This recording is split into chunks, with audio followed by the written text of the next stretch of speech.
begin this interview by asking you that what made you conceive this Adi Yogi and what made you come to this conclusion that it is necessary and important in pursuit of your spirituality and for people?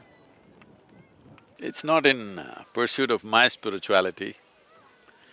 My spirituality doesn't need any form. I don't need a temple nor a mountain, nor a statue. But to inculcate this in the world, to bring spiritual process as a day-to-day aspect of your life, my fundamental goal is to bring down spirituality from the mountain top to the street. I want to redefine the term street. Right now, if you say street, people will think booze, drugs, prostitution. This is what street represents. It's my vision that in the next 15 to 20 years, we need to transform this street. Street should mean well-being, street should mean love, street should mean meditativeness, street should mean spiritual process.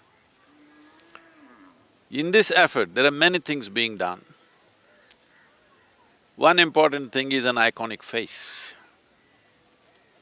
So, Adi Yogi predates all religion and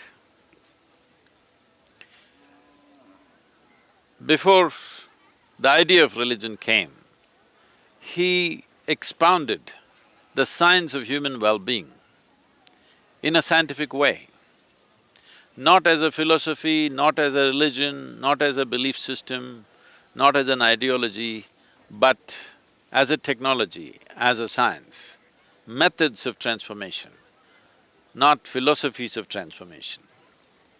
So, he's relevant, though he is 15,000 years ago, he belongs to the future because only now humanity is coming to this place where human intellect is firing like never before, more people can think for themselves than ever before, people are looking at things logically.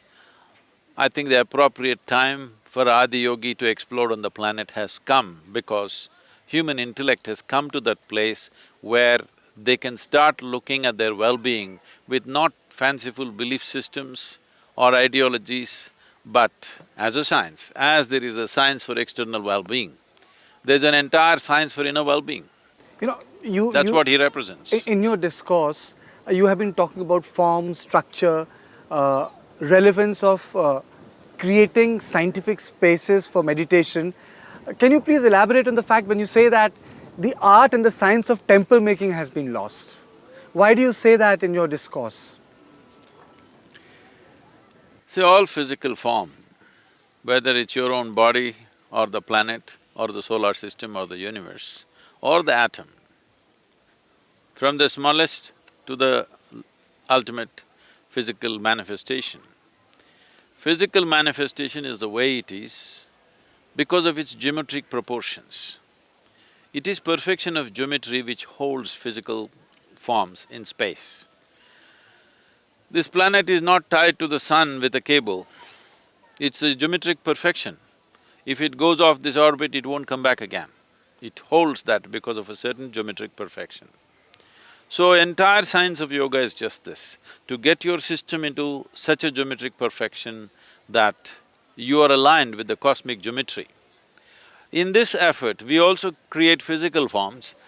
Look at this form, this is not about aesthetically, yes, there is a certain beauty to it, but above all, there is a geometric perfection to this, that if you view Adi Yogi's face for a minute, without taking off your attention, that's it. For your life, this image will be imprinted on your mind, you can never take it off.